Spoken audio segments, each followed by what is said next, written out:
That morning, I stared at my phone, Kate's words ringing in my ears. The house, our childhood home, was gone, sold without my knowledge or consent. I could still picture it, the yellow two-story Victorian with its wraparound porch. The garden Mom had nurtured for decades, the tire swing Dad hung from the old oak tree. All of it vanished in a single transaction, one I hadn't even known was happening. Kate, I said, my voice trembling, what you did is illegal. You can't sell property that's partially mine without my signature. She let out a sharp laugh. Actually, I can. Remember those papers you signed during the funeral? The ones for estate administration. A chill crept through me. 3 months ago, when we buried Mom and Dad, both gone within weeks of each other, Mom from cancer and Dad from what the doctors called a broken heart, I'd flown home for the first time in 5 years. Kate had managed everything, the funeral, the paperwork. Between viewings and burial, she thrust a stack of documents at me, saying they needed signatures immediately. Those were power of attorney documents, she said, smugness dripping from her tone. You gave me full control over the estate, totally legal. The weight of betrayal pressed down on me. I sank into my office chair, grateful for the solitude of my small accounting firm. You tricked me, I whispered, while we were burying our parents. Oh, spare me the theatrics, Kate snapped. You gave up your right to an opinion when you abandoned us. 5 years, Sarah. 5 years while I stayed here and took care of everything. Where were you?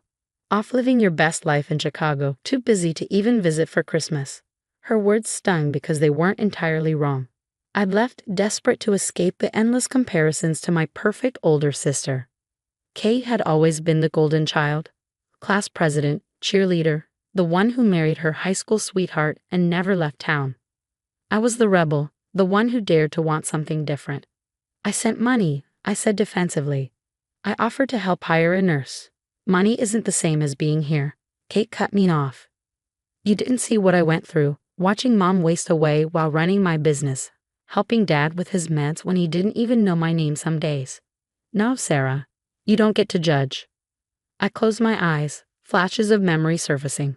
Mom healthy and happy, planting roses in the garden. Dad in his workshop, the scent of sawdust filling the air. And the guilt, the relief I'd felt every time I hung up after another tense call about visiting. How much? I asked finally. How much did you sell it for? $450,000, she said. The market's insane right now. The buyers paid cash. The number hit me like a punch. Our parents had bought that house for $85,000, pouring their dreams into it for 3 decades, and Kate had sold it like it was nothing. Half of that is mine, I said firmly. Power of attorney doesn't entitle you to everything. This is inheritance fraud. Her laugh was sharper this time, but there was a flicker of unease beneath it. Good luck proving that, she said. And anyway, the money's gone. Gone? I nearly shouted. You spent $450,000 in a week. Well, she began, her voice softening to a wheedling tone. James and I are finally having our dream wedding. I've already put down deposits on the venue, flowers, the dress. It's going to be perfect. I blinked, certain I'd misheard. You spent our inheritance, our parents' legacy, on a wedding? Not just the wedding, she added quickly. We're also putting in a pool and buying James the boat he's always wanted. He deserves it after everything he's been through these last few years. My anger crystallized into something colder. Everything he's been through, supporting his wife while she cared for her dying parents, that's what you call hardship.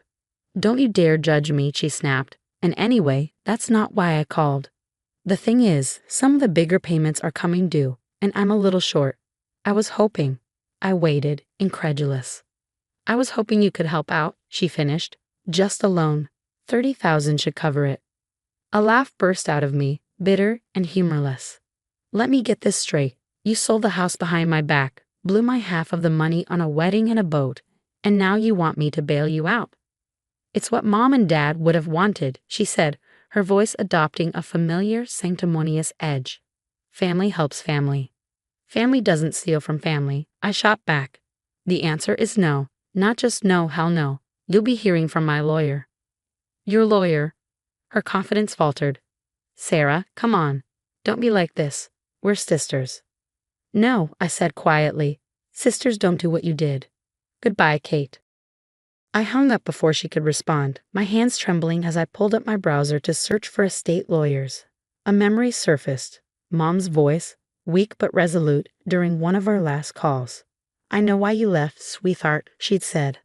"I understand. Just remember, truth always comes out in the end."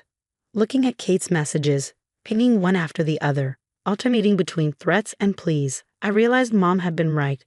The truth was out. It just hurt more than I'd expected. Opening my email, I began typing. "Dear Mr. Roberts, I'm writing regarding a case of inheritance fraud." This time, I wasn't running away. 2 weeks after uncovering Kate's betrayal, I found myself back in Cedar Grove for the first time since the funeral. The familiar streets felt strange, as if the memories had been rearranged in my absence. Driving past what had once been our home, I saw strangers' cars in the driveway and new curtains in the windows. The sight turned my stomach. I parked at the Riverside Inn, the town's only decent hotel, where I had booked a room for my meeting with Daniel Matthews, my lawyer. Daniel had flown in from Chicago at my request, aware that the small-town politics here might muddy the waters. Kate's husband, James, was part of one of Cedar Grove's most influential families. I needed someone impartial and unshakable. As I checked in, the desk clerk, Mary, lit up with recognition. "Sarah Mitchell, it's been ages. So sorry about your parents." And Kate, how the whole town's buzzing about her big wedding plans. Of course they were. I forced a polite smile, collected my room key, and retreated upstairs before the conversation could sting any further. Later that evening, my phone rang. The caller ID displayed a number I didn't recognize. "Hello? Sarah, it's Linda Thompson, from next door to your parents' house." Linda. She had been our parents' neighbor for decades, a steady presence in their lives when I hadn't been. "I saw you drive by today," she continued. "I wasn't sure whether to call, but after what Kate did, your mother would have wanted you to know. Can we meet?" Curiosity and dread warred within me, but 20 minutes later, I was sitting across from Linda in the hotel restaurant. She looked older than I remembered, her hands fidgeting with a napkin. "I've been holding onto this since your mom passed," she said, pulling out her phone. "She asked me to record something 3 days before she died. She was too weak to write, but said it was important." Linda hit play, and my mother's voice filled the space between us, weak but resolute. "Linda, I need you to witness this. Kate, the house belongs to both my girls equally. Sarah must agree to any decisions about it. Promise me, Kate. Do right by your sister." Kate's tearful response followed. "I promise, Mom. I swear." I stared at Linda, my mind racing. She knew what Kate was planning. I whispered. "There's more," Linda said, her tone grave. "The night your father passed, Kate brought him papers to sign. He was so medicated he could barely hold a pen. I saw her guiding his hand. The implication hit me like a slap. She had him sign over the house while he was dying." Linda nodded, guilt etched into her expression. I should have said something sooner. Then last week, I overheard Kate and James laughing in their backyard about how easy it was to trick you. My hands trembled as I called Daniel. "We need to add witness testimony and pursue criminal charges," I said. "This isn't just fraud, it's exploitation."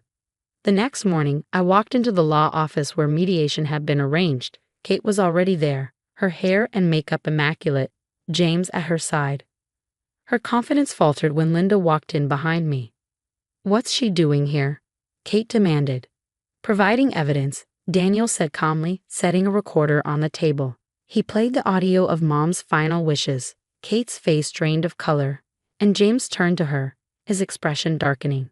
"You told me Sarah agreed to everything," he said, his voice low. "You said she signed off on selling the house." Kate stammered, panic creeping into her tone. "I did what was best for us. For the family." James stood abruptly. "If you involve me in fraud, Kate." His unfinished threat hung in the air as he stormed out of the room. Kate turned to me, desperation replacing her usual smugness. "Sarah, please. You don't understand. The vendors are expecting payments. The wedding's already announced. James's family." "Should have thought of that before you lied and stole," I cut in. "My lawyer has a settlement offer. Void the sale, surrender your share of the proceeds, and pay damages. Otherwise, we proceed with criminal charges." Tears welled in Kate's eyes. "Criminal charges? But I'm your sister." "Yes," I said quietly, You are. And that's what makes this betrayal unforgivable. I stood gathering my things. You have until tomorrow to decide. Oh, and you might want to start canceling those vendors. Something tells me James's family won't be footing the bill. As I walked out, I heard Kate's sobs echo behind me. A part of me wanted to turn back to console the sister I'd once idolized, but that part was drowned out by the years of hurt and her recent betrayal. Later, Linda texted, "Your mom would be proud. You did the right thing." I looked out the hotel window at the town I used to call home. Justice was finally within reach, but the cost of the truth weighed heavily on me. 6 months flew by in a whirlwind of legal battles, sleepless nights, and a constant undercurrent of exhaustion. But in the end, the settlement was finalized. Kate had been forced to void the fraudulent house sale, repay every stolen cent, and cover punitive damages. The numbers were staggering. $450,000 from the house sale and another $200,000 in damages. To pay it all, she sold her own home. Last I heard, she was living with a cousin in Milwaukee. Her engagement to James shattered after his family uncovered her lies. I sat in my Chicago apartment, staring at the final statement from my lawyer. The weight I'd been carrying for months felt lighter, though not entirely gone. Just as I set the papers aside, my phone buzzed with a call. Linda Thompson. "The new owners of the house want to meet you," she said. "They've been fixing it up, and I think you should see what they've done."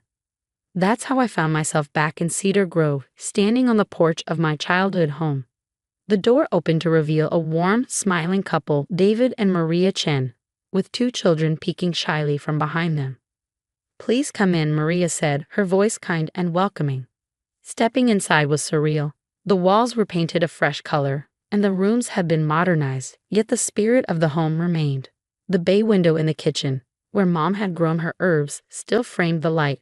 Dad's old workshop had been transformed into a playroom, but his workbench had been restored and preserved in one corner. "We found this during renovations," David said, handing me an old dusty photo album. "We thought it should go back to you." I opened it carefully, tears pricking my eyes as I flipped through photos I'd never seen.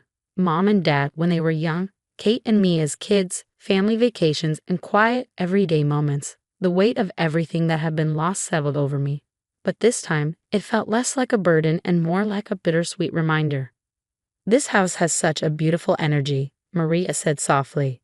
"We can feel how much love it's held over the years. You're always welcome to visit." That night, back at Linda's house, my phone buzzed with a text. It was from Kate. "I heard you're in town. Can we talk?" The next morning, I met her at the coffee shop on Main Street. I barely recognized her. Gone were the designer outfits and polished facade. She looked tired, worn down, and painfully human. "I'm sorry," she said the moment I sat down. "I know it doesn't fix anything, but I needed to say it." I studied her carefully. She seemed different, less angry, less defensive. "Why did you do it?" I asked. She looked down, her hands twisting a paper napkin. "I was angry. At you for leaving, at Mom and Dad for needing so much, at James for pushing me into a wedding I didn't even want. But mostly, I was angry at myself. I gave up my dreams to stay here, and instead of owning that, I blamed everyone else." "You could have asked for help," I said quietly. "I know." She wiped her eyes. "I'm in therapy now, trying to understand why I became that person. Why I hurt the people I love most."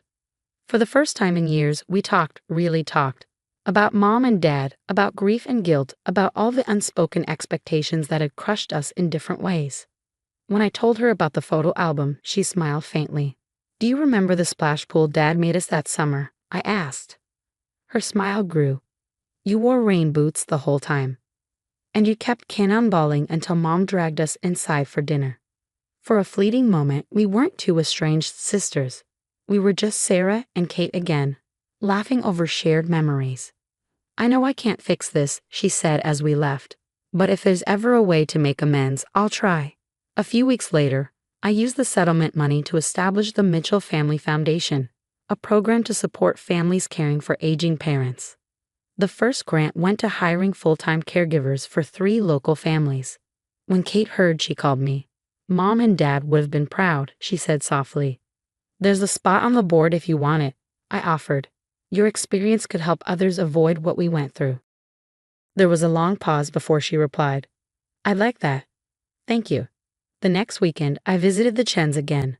Their children were laughing in the backyard, their joy echoing across the lawn where Kate and I had once played. Maria was tending to Mom's rose garden, now more vibrant than ever. David joined me on the porch. We're thinking of building a splash pool for the kids this summer. Something simple but fun. I smiled, remembering the old photo of two little girls splashing in their makeshift pool. They'll love it, I said. Trust me. As I drove away, I realized something important. Losing everything hadn't been the end of my story, it had been the beginning of something better. Sometimes the truth doesn't just set you free, it helps you build a new kind of home.